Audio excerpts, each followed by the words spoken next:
हेतु किसान, किसान माने होता है अग्नि, अग्नि का बीज मंत्र है रकार। भगवान अग्निमय है, भगवान अग्नि में भी रक्षा करने में सक्षम है। वेद का ब्रह्म है रकार, शास्त्र का ब्रह्म है रकार, पुराण का ब्रह्म है रकार, सर्वत्र ब्रह्म है रकार, हर जगह पर वो रमा हुआ है। तो हर जगह पर वो परमात्मा सबकी रक्षा करने में सक्षम है और वो अग्नि में भी है, इसे अग्नि में भी रक्षा करने में सक्षम है। तो अग्नि का लिया गया रकार। भानु परमात्मा सूर्यमय है, सूर्य से भी ज्यादा परमात्मा तेज है और सब में सम्मित है और सूर्य भी इस परमात्मा के भय के कारण अपना काम करते हैं। इसे सूर्य से लिया गया आकार, सूर्य से लिया गया आकार।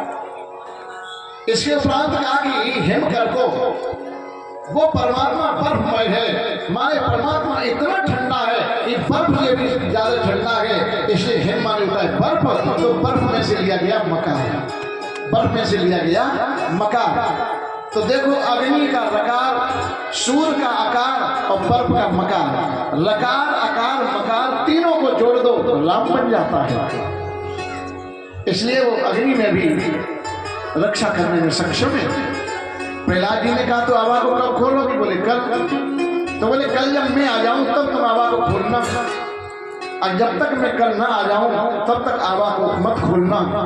कल अगर बिल्ली के बच्चे ये सुरक्षित निकले तो कल से मैं भी राम कहूंगा, और बिल्ली के बच्चे मरे हुए निकले तो तुझे सूली पर चढ़ाऊंगा क्योंकि तूने मेरे पिता का विरोध किया है।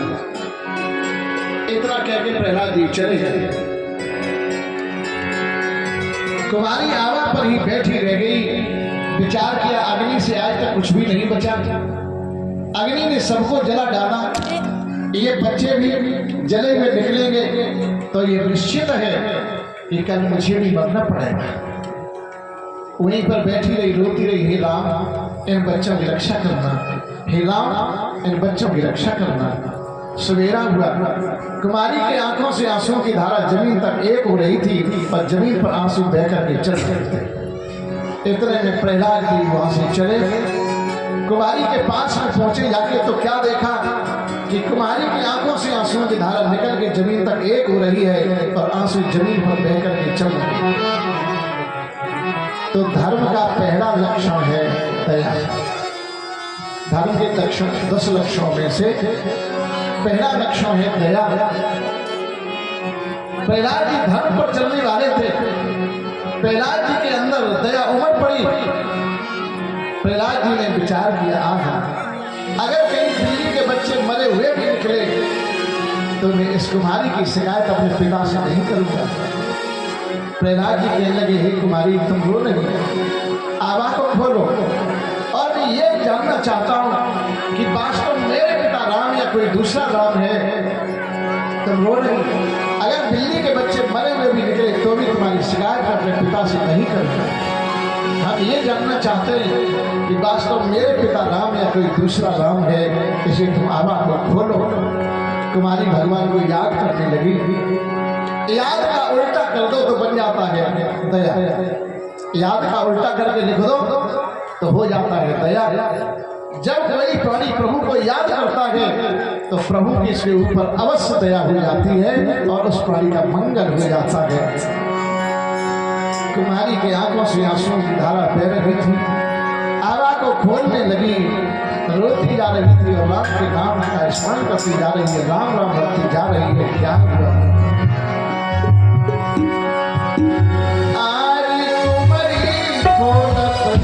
जाते आवा आरी कुमरी खोलत जाते आवा लट लगी राम राम खोलत जाते आवा लट लगी राम राम।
आवा को खोलती जा रही थी।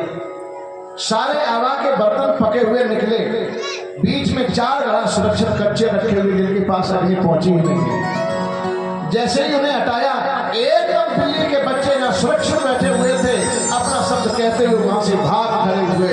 प्रहलाद जी की भावना में परिवर्तन आ गया। घट उठते ही घट पलट गया। घट घटित तो हुए फुलवारी के, घट घटवासी की माया से जीते थे बाल पैरों पर बाल प्रहलाद गिरे, नैनों से आंसू बहाने लगे। दोनों कर जोर कुमारी के वो प्रभु के प्यारे, कुमारी के चरणों में गिर पड़े। माँ तूने सच्चा उपदेश किया। वास्तव मेरे पिता राम नहीं है, राम तो कोई दूसरा ही है। अग्नि से आज तक कुछ भी नहीं बचा, फिर ये बिल्ली के बच्चे कैसे बच गए? तो वास्तव में प्रभु ने उनको बचाया।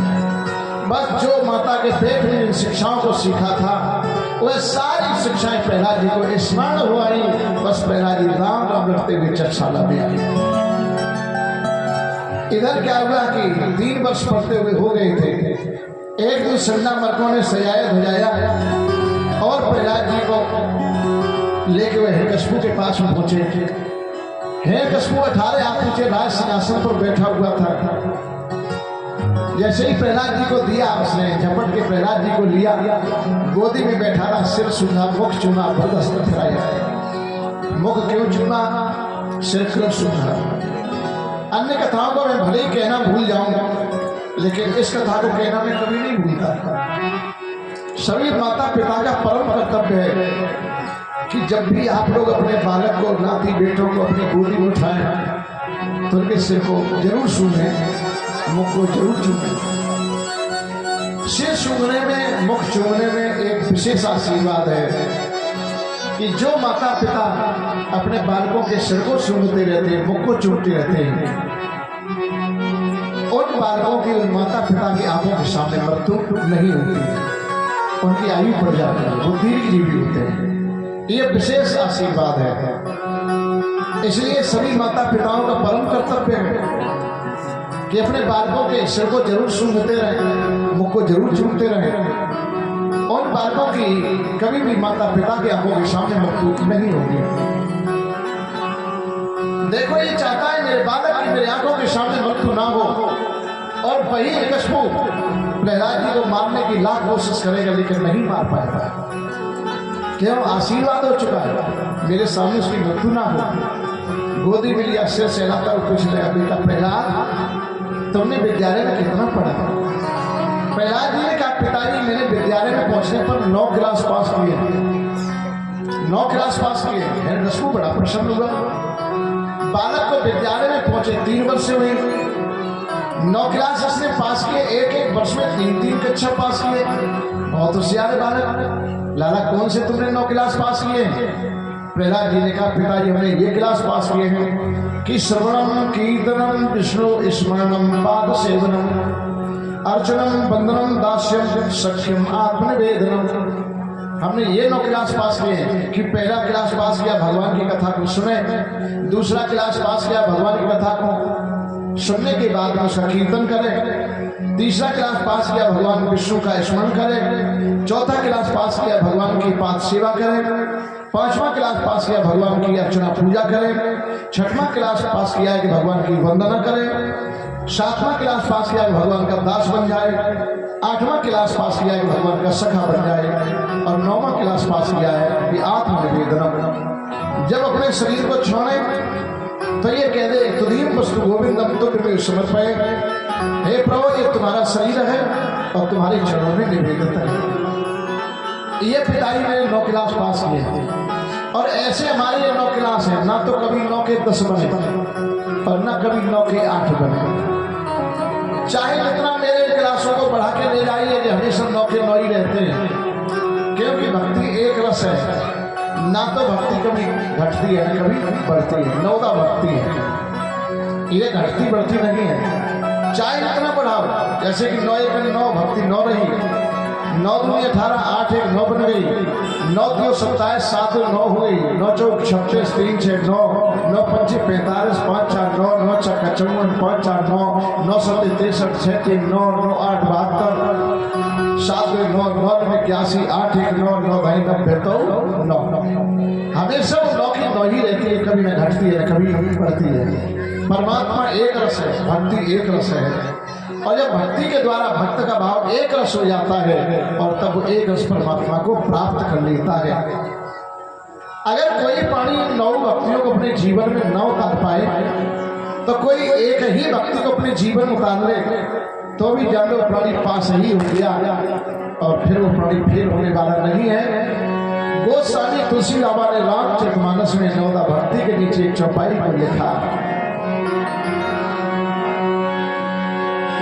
कि 9 में जिनके एक हुई नार पुरुष सत्यवान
तो सिर्फ एक ही भक्ति को अपने जीवन में उतार ले तो भी जान लो पास ही हो गया। जो इतना का एकदम है बोला आए सदावर को, क्या मैंने तुमको यही बताया था कि मेरे बालक को विश्व भक्त बना देना? सदावर ने कहा नहीं, मैंने 10 बालक को 7 आर की शिक्षा दी, तुम्हारे पंचमों पर चलने वाली शिक्षाएं दी, लेकिन जब तक ये बालक मेरी गोद में रहा तब तक जो मैंने इसे पढ़ाया वही शिक्षाएं ये तुमको सभी हमको बताता रहा, और जब यही बालक तुम्हारी गोद में पहुंच गया तो पता नहीं इस बालक का कौन सी दूसरी रेडियो स्टेशन से तार जुड़ गया जो ये बालक दूसरी बातों को करने लगा है। कश्मीर का तो जाओ इस बालक को ले जाओ, पुनः इसे सुंदर शिक्षाएं दो जाके है। कश्मीर लिवा करके गए, वह संडा पर लिवा करके गए प्रहलाद जी को, फिर सिखाने लगे। प्रहलाद जी बोले देखो संडामर को साचो एक राम नाम झूठो है जगत सारो, राम और पावन पुनीत रित गाई है, आद राम मध राम अंत में राम नाम पढ़े सोई राम नाम लिख के दसाई है। राम नाम बिना कोई वार्ता न चित्त आवे, मेरे मन राम को राम की सुनाई है, राम नाम मूर्त बसी है हमारे चित्त पढ़े सोई राम नाम लिख के दसाई है। राम के सिवा आपको कुछ भी अच्छा नहीं लगता है, इसी राम की ही शिक्षा मुझे दो। संडावर की बात लोग नहीं वे सुनते। एक दिन सन्ना पर कहीं बाहर चले गए, प्रहलाद जी का दाव गल गया। प्रहलाद जी ने कहा भैया विद्यार्थियों से कहा कि राम का कल्याण होगा। बोले नहीं, तुम्हारे पिताजी मारेंगे, हिरण्यकशिपु मारेंगे। बोले नहीं, राम के नाम करो, बस वही परमात्मा है, मेरे पिता भगवान नहीं है। विद्यार्थियों ने कहा भैया इस शिक्षा को तुमने कहां सीखा, राम की शिक्षा को कहां सीखा? प्रहलाद जी ने कहा माता के पेट में। कहा कैसे? बोले ऐसे कि जब मेरे पिता तपस्या करने के लिए चले गए, हम अपनी माता के पेट में 5 महीने के हो चुके थे, उसमें इंद्र ने मेरी माता कयाधु का अपहरण किया। मुझे और मेरी माता को मारने के लिए लिए जा रहा था। दैव योग से रास्ते में नारद बाबा का भेंटा हो गया। नारद बाबा ने पूछा इंद्र तूने किसका अपहरण किया है? तो इंद्र ने कहा कि मैंने कयाधु का अपहरण किया। बोले क्यों? बोले इस कयाधु के पेट में बच्चा है, हम इस कयाधु को मारेंगे, पेट के बच्चे को मारेंगे तो एक मेरा कांटा समाप्त हो जाएगा। नारद जी ने कहा, रे इंद्र, इस कयाधु के पेट में तेरा शत्रु नहीं है, इस कयाधु के पेट में तो तेरा मित्र है, इस कयाधु के पेट में तो तेरा मित्र है, उसी के द्वारा तेरा कल्याण होगा, तेरा मंगल होगा, और उसी को मारने के लिए जा रहा है। तो भाइयों, इंद्र ने मेरी माता की परिक्रमा की, प्रणाम किया, वहां से नारद जी के पास में मेरी माता को छोड़कर वहां से चला गया। नारद जी ने सुंदर सुंदर शिक्षाएं दी, उन्हीं शिक्षाओं को मैं सीखता रहा। शिक्षाओं की जब जन्म होने के बाद विस्मृति हो गई तो एक तुम्हारी के पास जाकर के पुनः मैंने उन्हीं शिक्षाओं को अपने जीवन उतारा, मुझे स्मरण हुआ। इसे भैया राम कहो। अरे राम कहने में थोड़ा बहुत कहीं कष्ट भी आ जाए तो उसे सहन कर लो, तुम्हारा मंगल होगा। इसलिए ये संतावर्तों की बातों को मत सीखिए, इससे मंगल तुम्हारा नहीं होगा। प्रहलाद जी ने कहा, दुख में मत घबराना पंछी, ये जग दुख का मेला है, चाहे भीड़ बहुत अंबर पर उड़ना तुझे अकेला, चाहे भीड़ बहुत अंबर पर उड़ना तुझे अकेला।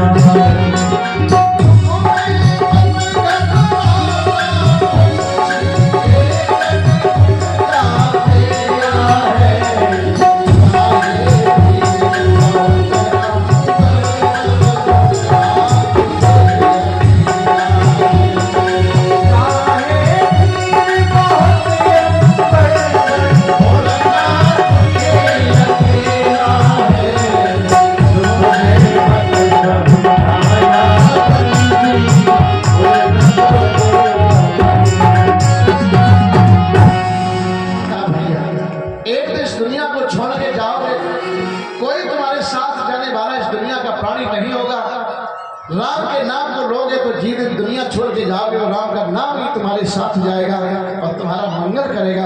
इसे भाई तुम इस समय मेरे पिता हिरण्यकशिपु को मत रटो, आप राम जी को रटो, राम कहोगे बस तुम्हारा मंगल होगा। अब तो प्रहलाद जी की छाप पड़ गई विद्यार्थियों पर। उसी समय क्या होगा कि अब तो सभी विद्यार्थी कहने लगे, तो बताओ क्या करें? बोले राम के नाम को रटो, बस तुम्हारा मंगल होगा। राम के नाम को रटो और राम की शिक्षा को अपने जीवन में उतारो। राम कहोगे तो तुम्हारा कल्याण होगा, और राम नहीं कहोगे तो कल्याण नहीं होगा। अब तो पट्टी पे राम, चित्त में राम, हृदय में राम, रग रग में राम, राम को समाहित कर दिया। इसके बाद कहा भैया राम की ध्वनि को लगाओ। जितने विद्यार्थी थे सारे के सारे उसी समय राम ध्वनि को लगाने लगे, तालियों को बजा बजा कर राम ध्वनि लगाने लगे, नाचने लगे, बड़े प्रसन्न हैं। तो आप लोग भी यहाँ एक मिनट राम ध्वनि को लगाएं, तालियों को बजा बजा करके। लेकिन ध्यान रहिए, आप लोग कथा सुनने के लिए आए हो तो आप लोग प्रहलाद जी के ही साथी बने, राम ध्वनि को जरूर लगाएं। कहीं कोई हिरण्यकशिपु का साथी ना बन जाए कि चुप बैठा है, कहेंगे हिरण्यकशिपु का साथी होगा तो वो तो राम के नाम को नहीं ले सकता। लेकिन कथा सुनने के लिए आए तो सभी लोग राम के ही साथी बने। सारे के सारे विद्यार्थी सभी प्रहलाद जी के साथ में राम ध्वनि को लगाने लगे कि श्री राम जय राम जय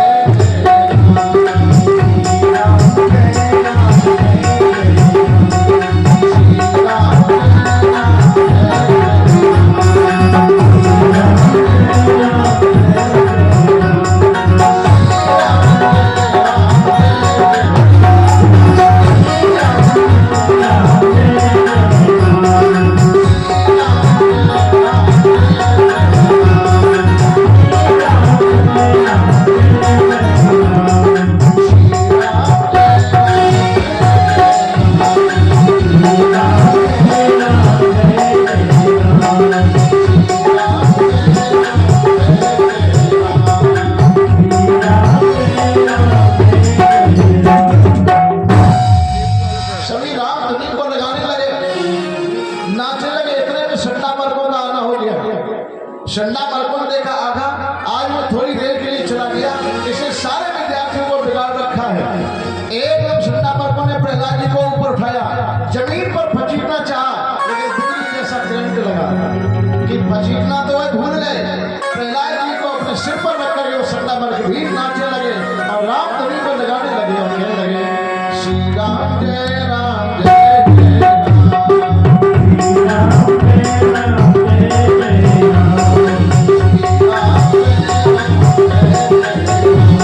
पता नहीं ऐसा कौन सा बिजली का केंद्र इसके शरीर में फिट कर दिया भगवान ने कि मैंने से जमीन पर फचीटना चाहा, लेकिन फचीटना तो भूल गए, मैं स्वयं भी नाचने लगा।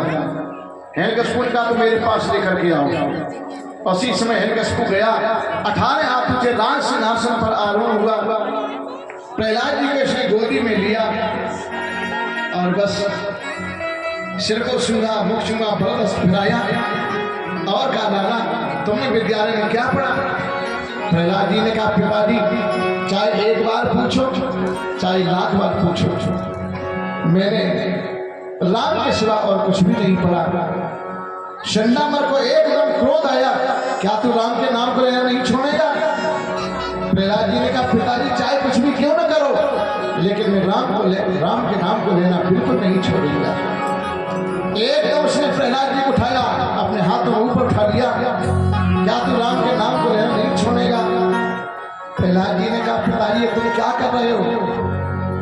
अरे तुम इसमें ज्ञान के नेत्रों को खोल लो, भगवान के नाम को रटो, तुम्हारा मंगल होगा, उन्हीं की शरण में पहुंच जाओ, हमेशा के लिए अमर अजर हो जाओगे। और यदि तुम ज्ञान के नेत्रों को नहीं खोल रहे तो पिताजी तुम्हारी ये दशा होगी। किसी विद्वान ने बड़ा सुंदर कहा है, ज्ञान के नैन जो मूंद रहे, दिन रैन विषय रस में अटके, हरि नाम तथा हरि की जो कथा, सुन कानन अंगुल दे सके, पुन मंजुल भाति चिड़ावन को, निंदा भर पेट करी डटके, उल्टे धर्म और ईश्वर से, उल्टे चमगादड़ हुए लटके,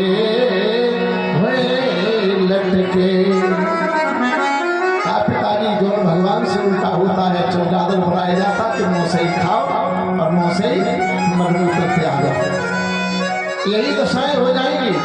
इसलिए पिताजी आप अपने शरीर को अमर अजर बनाना चाहते हो तो भगवान की शरण में चले जाओ, और अगर भगवान से विरोध करना चाहते हो और भगवान का विरोध कर रहे हो, अमर अजर बनाना चाहते हो तो पिताजी एक दिन काल का अवश्य झपेटा लगेगा, ये शरीर छोड़ करके तुमको यहाँ से जाना पड़ेगा। प्रहलाद जी ने बड़ा सुंदर कहा, पिताजी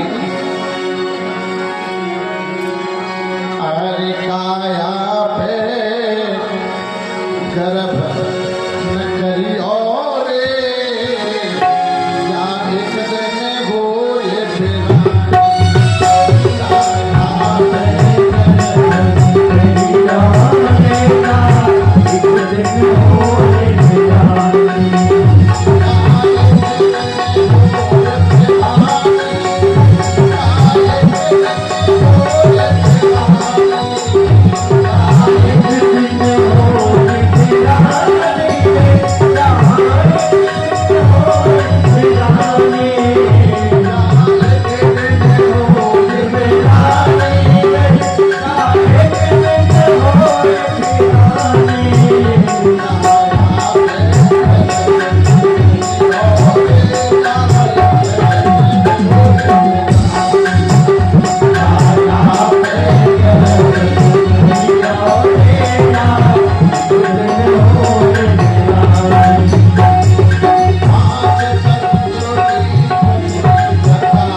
सिंहासन से प्रहलाद को एकदम से धड़ाम से ऊपर फकीरा और कैसे मारो मारो मेरे कांटा पैदा हो गया।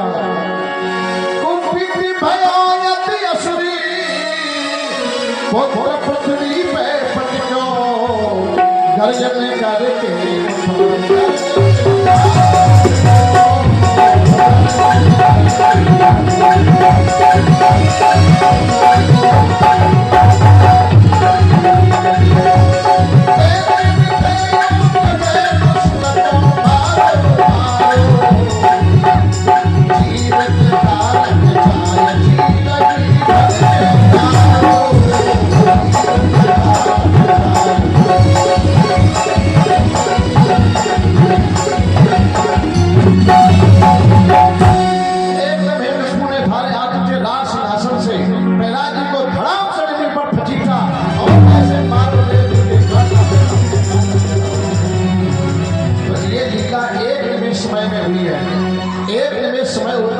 समय में आंख का पलक गिरता और उठता है। जब तक कि आंख का पलक गिर और उठ नहीं पाया, जब तक कि प्रहलाद जी जमीन पर गिर नहीं पाए और तब तक भगवान ने उस जमीन को आकर के रुई के समान कोमल बना दिया। प्रहलाद जी जमीन पर गिरे, मालूम पड़ा मानो मुझे रुई के पाले पर फेंक दिया गया हो। प्रहलाद जी को विश्वास हो गया वास्तव में भगवान नहीं तो जमीन पर गिरने पर जरूर शरीर में चोट आती, लेकिन आखिर मुझे बचाया किसने? तो प्रभु ने ही मुझे बचाया। बस प्रहलाद जी हाथ जोड़ के खड़े हो गए, हैं कश्मीर के लिए ऐसे मार मारो। प्रहलाद जी ने कहा पिताजी क्या तुम मेरे मरने पर ही संतोष करना चाहते हो? तो पिताजी आपने 18 हाथी के राज सिंहासन से जमीन पर फजीटा कोई बहुत बड़ा दंड नहीं दिया। जाओ मैं दंडों को बता रहा हूँ, ये दंड देकर के तुम मुझे मार दो और संतोष कर लो, लेकिन जो मेरे हृदय में प्रभु की प्रीत भरी हुई है उसे मत निकालो। प्रहलाद जी ने कहा पिताजी गले तोंग पहरावो पाँव बेड़ी ले भरावो पिता गाढ़े बंधन बंधावो और विचारो काची खाल सो बिच्छू ले बिछावो तापर मोहिले सुनावो पिता फिर आग भी लगावो बांध कपड़ा दुशाल सो गिर से गिरावो काले नाय सो दसावो पिता मझधार में बहावो बांध पाथर नमाल सो बिसले पिलावो तापर मूठ भी चढ़ावो पिता प्रीत ना छुड़ावो नारायण प्रतिपाल सो नारायण प्रतिपाल सो। आप जैसे मुझे चाहो वैसे तुम मुझे मार दो, लेकिन जो मेरे हृदय में प्रभु की प्रीत भरी हुई है इस मेरे हृदय से प्रभु की प्रीत को मत निकालिए। इतना कह करके प्रहलाद जी उसी समय रो पड़े।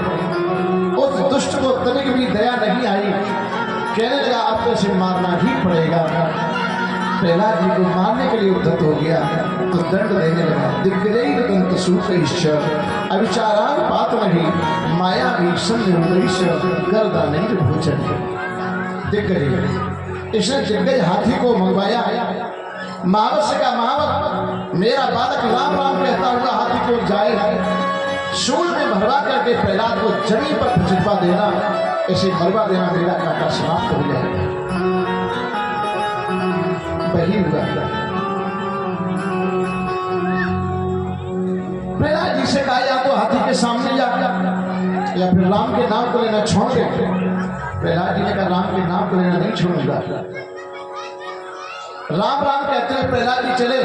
महावत ने अंकुश मारा और हाथी प्रहलाद जी पर रौंद दिया। चिंगारता हुआ हाथी प्रहलाद जी के पास में आए मारे क्रोध के, और हाथी ने सूंड में प्रहलाद जी को भरा और ऊपर लेकर के आया। इन बच्चों से कहते इनको बैठा दो, व्यवस्थापन भाई बिल्कुल इनको बैठा दो या मत रहने दो।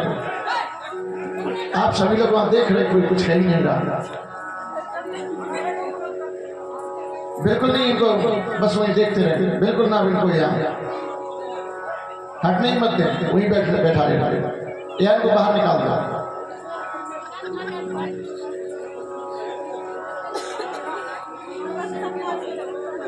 उस समय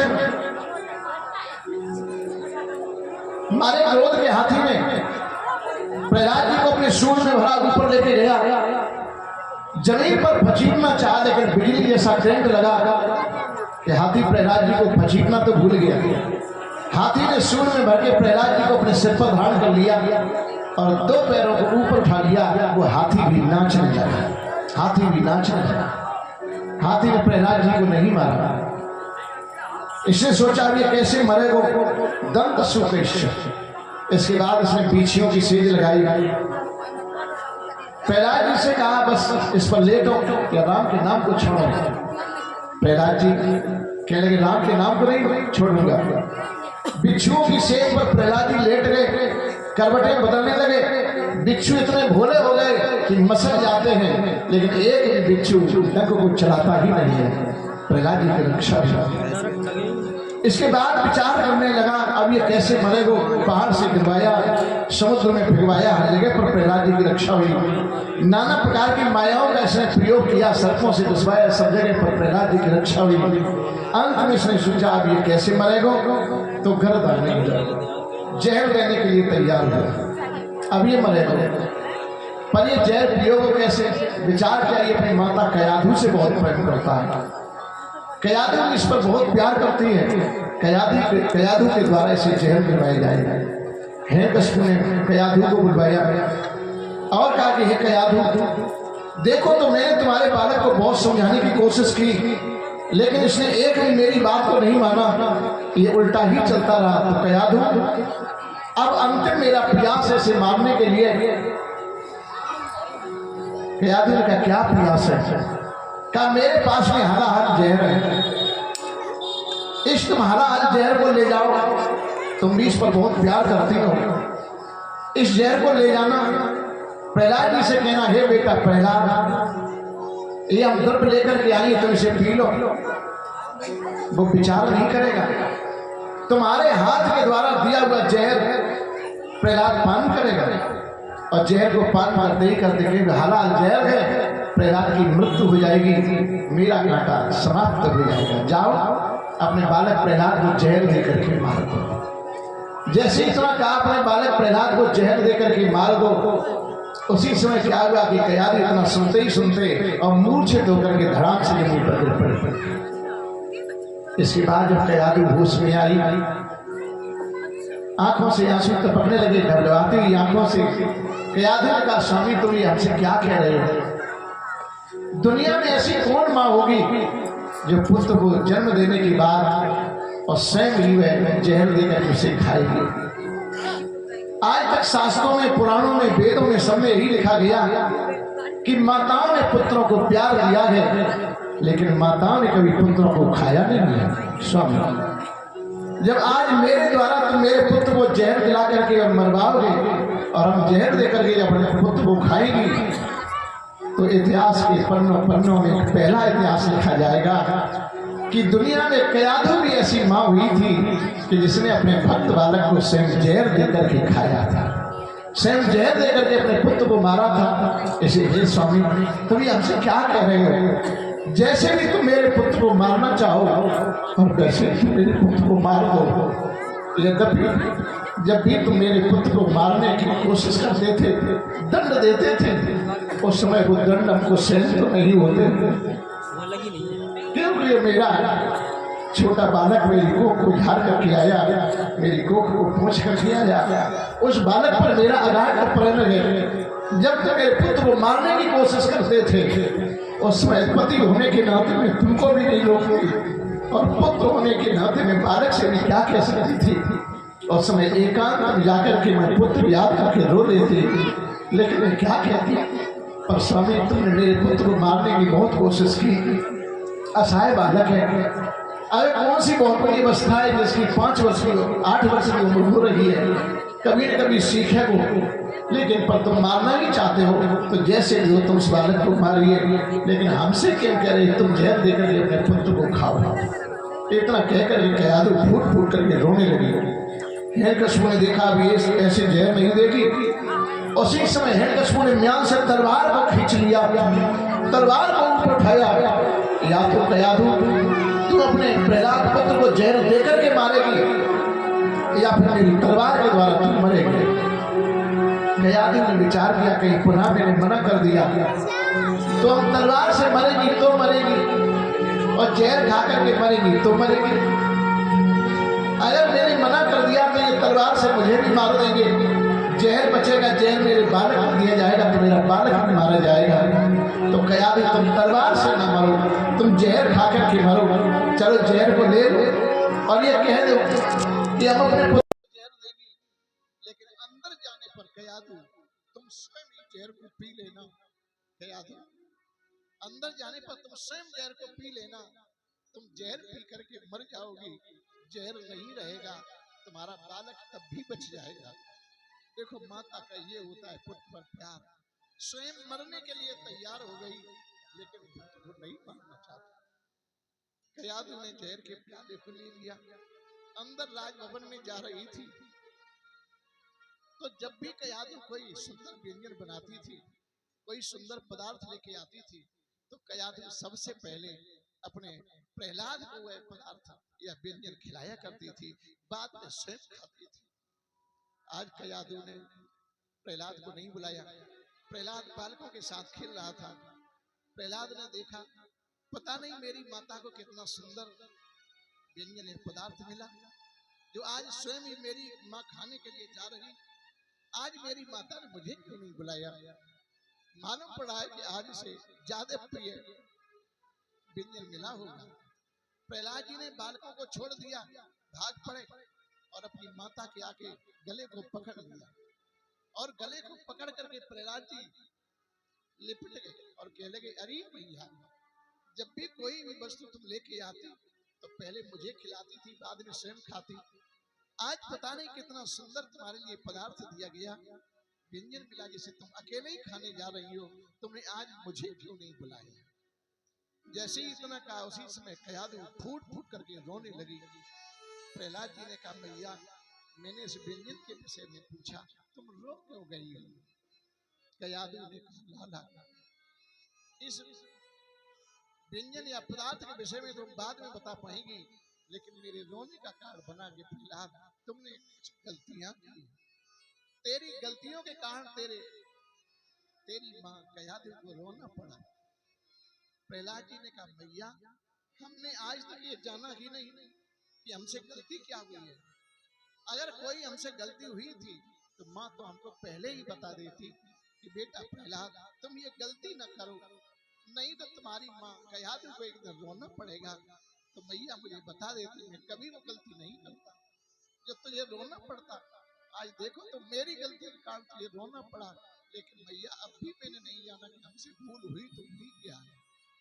कयाधु ने कहा लाला, तुम एक भूल कर देते तो तेरी माता को नहीं रोना पड़ता, दो भूलें कर देते तो भी तेरी माता को नहीं रोना पड़ता, तीन भूलें कर देते तो भी नहीं रोना पड़ता, लेकिन जो तुम जन्म लेके आज तक भूलों पर भूलें करते हुए आए हो, तेरी इन सारी भूलों के कारण तेरी माँ कयाधु को रोना पड़ा। प्रहलाद जी ने कहा भैया, मैंने वो भूल जानी ही नहीं कि हमसे भूलें हुई क्या है, क्या बताओगी। बोले क्यों नहीं। कयाधु प्रहलाद जी की भूलों को बताने गई, लाला तुमने ये भूलें की,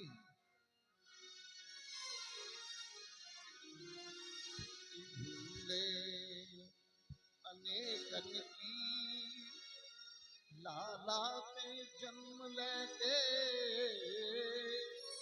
मृत्यु लोक बैकुंठ बिहाना। पहली भूल तुमने ये की, तुम्हें जन्म ही नहीं लेना चाहिए। अगर तुमने जन्म लिया ही था तो तुम बैकुंठ वासी थे, तुम उसी बैकुंठ में ही जन्म को ले लेते, बैकुंठ की लीलाओं को तुम वहीं पर खेलते, लेकिन बैकुंठ को छोड़ के तुम्हें मृत्यु लोक में नहीं करना चाहिए था। अगर तुम मृत्यु लोक में भी आए थे तो लाला, यहाँ मृत्यु लोक में भी आने पर तुमने ये भूल कर दी।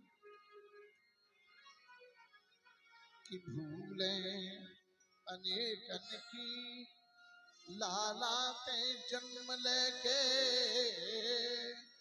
मृत्यु लोक हेत बैकुंठ नहीं बिहाना था। भूल के बैकुंठ त्याग आए भूमध्य लाल, तो तन को बचावन हेतु ज्ञान ना कराना था। लाला अगर तुमसे भूल हो गई, बैकुंठ को छोड़ के तुम दूर भी निकल आए, मृत्युलोक में भी आए थे, तो लाला तुम्हें ज्ञान की यहाँ चर्चा नहीं करनी चाहिए थी। अगर तुमने ज्ञान की चर्चा भी की थी तो लाला फिर तुमने भूल की, तुम्हें कहाँ जन्म लेना चाहिए था। कि लेना नहीं जन्म था तुच्छ जननी की कोख मांग, दुष्ट पापी पिता का सुपूत की कहना था। अगर तुमसे ये भूल हुई थी तो लाला तुमने फिर भी भूल कर दी। तुम्हें जन्म कहाँ पर लेना चाहिए था, तुम्हें मेरी कोख में नहीं आना चाहिए था। अगर जन्म ही लिया था तो तुम वहां पर आते। कि आना था अगर तो चित्त की सुकोख जातो। अगर तुमने जन्म ही लिया था तो फिर तुमने भूल की कि तुम्हें मेरी जैसी माँ की कोख में नहीं आना चाहिए था, तुम दिति की कोख में चले जाते, हिरण्यकशिपु के भाई बन जाते। आज तुम्हें इस प्रकार से दंड नहीं दिए जाते। कि आना था अगर तो चित्त की सुकोख जातो, गया तू अभागिन की कोख में न आना था, कोख में न आना था। लाला इस अभागिनी दाहिनी माँ की तुम कोख में पधारे, कि देखो तो जो माँ हमको जन्म भी देगी और एक दिन हमको चैन लेकर के खाएगी भी, ऐसी दाहिनी माँ की कोख में पधारे।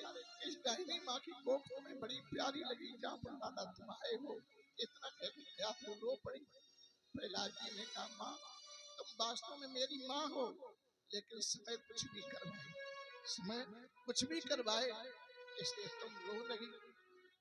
लाला ये तो जहर है, तेरे पिता ने जहर दिया कि जाओ पुत्र को जहर दे करके मार दो। इसलिए हे लाला ये जहर है। प्रहलाद जी ने कहा तो भैया रो नहीं, जाओ ये जहर तुम मुझे दे दो, पर तेरा प्यार मेरे ऊपर रहना चाहिए, और तेरे हाथ से अगर जहर को भी हम खाएंगे तो ये जहर मेरा कुछ नहीं बिगड़ेगा, कुछ नहीं मेरा बिगाड़ेगा। प्रहलाद जी ने अपनी माँ का याद उसे कहा, मैया जिन पर माँ की प्यारी की छाया, मैया जिन पर माँ की प्यारी की छाया, वह हाला गल बिस पी गए, मरे नहीं को लोग यहाँ पर, नाम अमर जग चल गए। मरे नहीं लोग यहाँ पर, नाम अमर जग चल गए। मरे नहीं लोग यहाँ पर, नाम अमर जग चल गए। मरे नहीं लोग यहाँ पर, नाम अमर जग चल गए।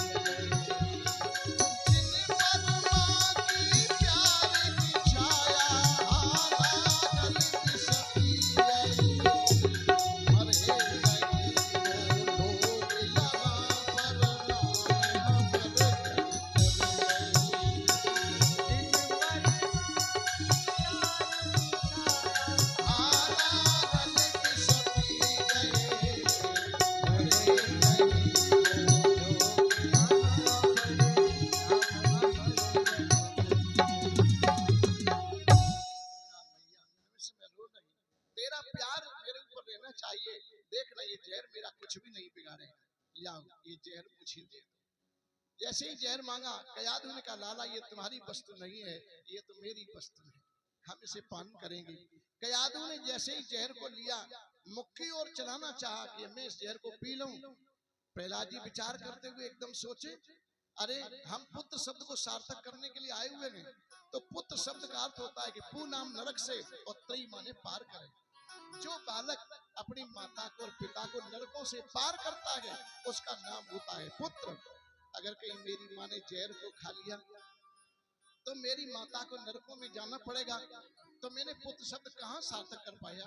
इसलिए हे प्रहलाद, इस जहर को तुम पियो, तुम्हारा ही कुछ नहीं बिगाड़ेगा, इसलिए माता को जहर मत पीने दो, नहीं तो तुम पुत्र शब्द सार्थक नहीं कर पाओगे।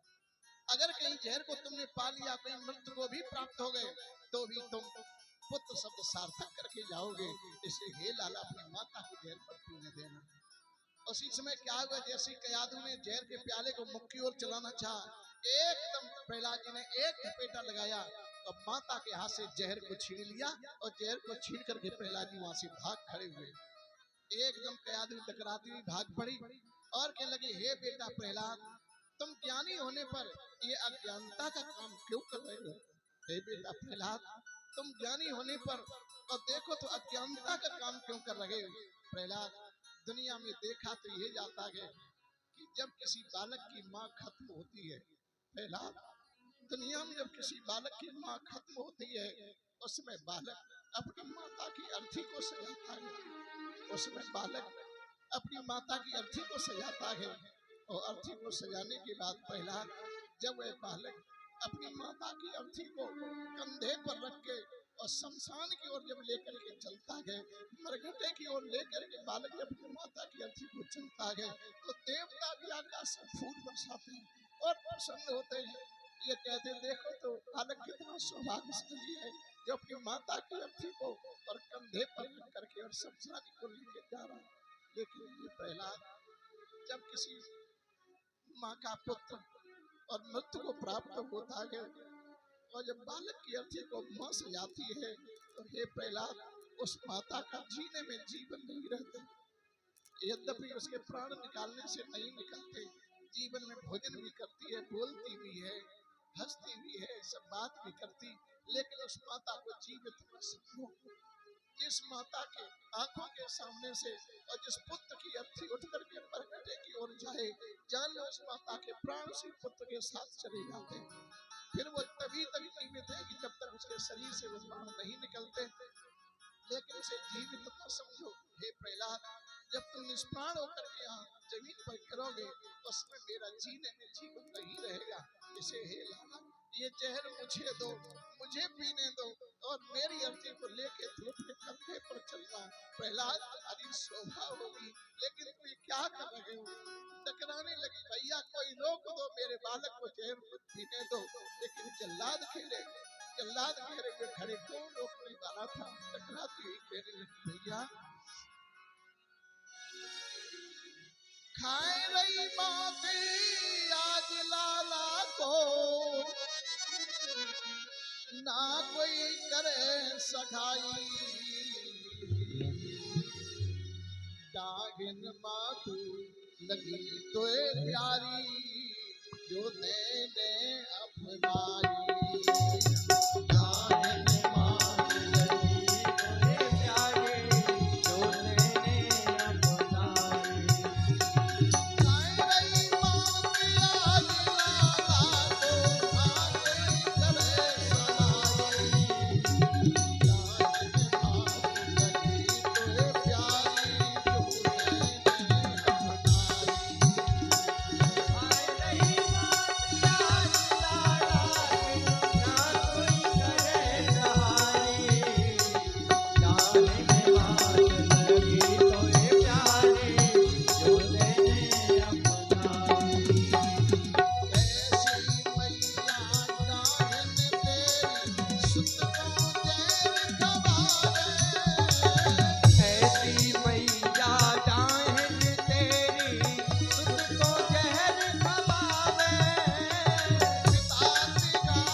मूर्छित होकर के और वही धड़ाम से जमीन पर कयादू गिर पड़ी।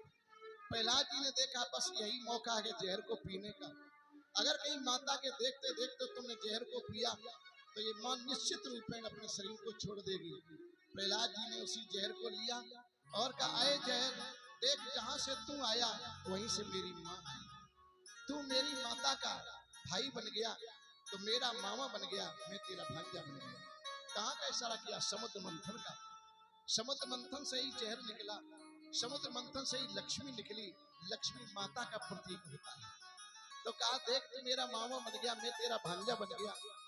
अगर भांजे पर तूने अपना सर दिखाया तो सारी लोक मर्यादा समाप्त तो हो जाएगी। इसके बाद राम मंत्र का जाप किया और प्रहलाद जी ने पी लिया। जहर ने अपना कुछ भी असर नहीं दिखाया।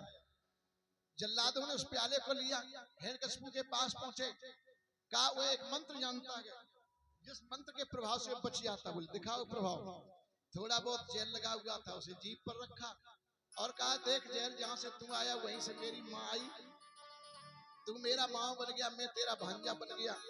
भांजे पर असर दिखाया तो लोक मर्यादा समाप्त हो जाएगी। अंत में राम तो कहना ही जल्लाद भूल गए।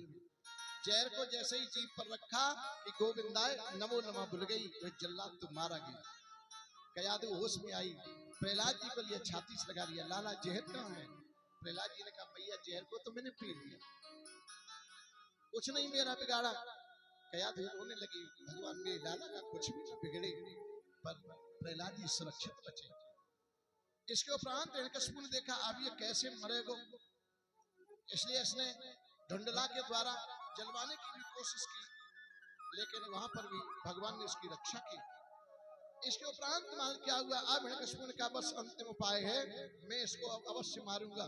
उस समय इसने एक लोहे का खम्भ अग्नि के द्वारा लाल करवा दिया और अग्नि के द्वारा लाल करवाने के उपरांत जिसमें अग्नि टपटपाने लगी।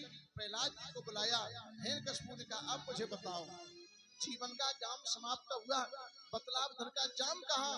और राम नाम के दीवाने बतलाव तेरा राम कहाँ? बहुत समझाया किंतु माने तू एक ना है, उल्टे समझावे ब्रह्म ज्ञान वो बात सो। बुद्ध तेरी भ्रष्ट रही, करता है बात नहीं, विमुख हुआ राजपाट और तात मात से। कब तक सहाय करे माता कयाधु तेरी, कब तक सहाय करे माता कयाधु तेरी, करना उपजाए आंसुओं की बरसात से। जान गया दंड तुझे देना ही पड़ेगा, क्योंकि लात का मनुष्य कभी माने नहीं बात से। समझ लिया, अब तो ये दंड देना ही पड़ेगा। प्रहलाद जी ने कहा मेरे राम को देखना चाह रहे? बोले हाँ। तो बोले प्रहलाद, राम मेरा व्यापक सारे संसार में है, तुझ में भी है मुझ में भी है, इस खम्भ में है तलवार में है। कोई भी ऐसी जगह नहीं है कि जहां पर मेरा राम ना हो। मेरा राम तो रग रग में समाया हुआ है, कण कण में विद्यमान है। कोई भी ऐसी जगह नहीं है कि जहां पर मेरा राम ना हो। कहा तो जाओ, यहाँ क्यों खड़ा है, खम्भ से फेंक जा। प्रहलाद जी उसी समय खम्भ की ओर चले। जैसे ही खम्भ के पास पहुंचे तो जिसमें अग्नि लपलपा रही थी, गर्म खम्भ था। अग्नि लपलपाती हुई देख करके प्रहलाद जी को डर लगने लगा। प्रहलाद जी ने हाथों को जोड़ा और अब प्रार्थना की। अभी तक अपने प्रभु को नहीं बुलाया, लेकिन अब उन्होंने अपने प्रभु को बुलाते हुए कहा, प्रहलाद जी ने कहा, यहाँ पर हमारे दीवान जी भगवान के चरणों में 101 रुपए अर्पण कर रहे। भगवान से प्रार्थना करूंगा कि प्रभु जैसे आपने भक्त प्रहलाद की रक्षा की, इसी प्रकार से इनकी भी रक्षा करते रहे और हमेशा सर्विस में भी इनकी पदोन्नति होती रहे। भगवान की असीम अनुकंपा इनके ऊपर बरसे, इनका जीवन मंगलमय हो जाए और भगवान की गोदी में सुख को प्राप्त करें, दिन दिन रात चौगुने बढ़ती रहे। प्रहलाद जी ने भगवान से प्रार्थना की और कहा, तरस तुम कब दोगे घनश्याम, तरस तुम कब दोगे घनश्याम, तरस तुम कब दोगे घनश्याम, तरस तुम कब दोगे घनश्याम।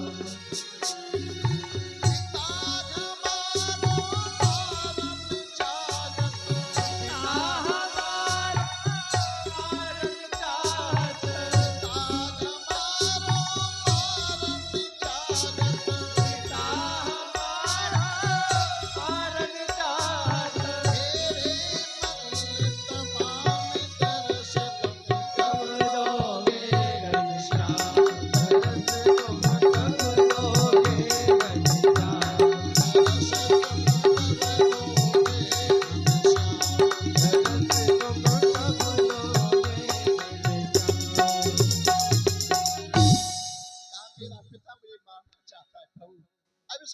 भेंटने में हमको डर लग रहा है, आप मेरे डर को निकाल दो। भगवान से प्रार्थना की।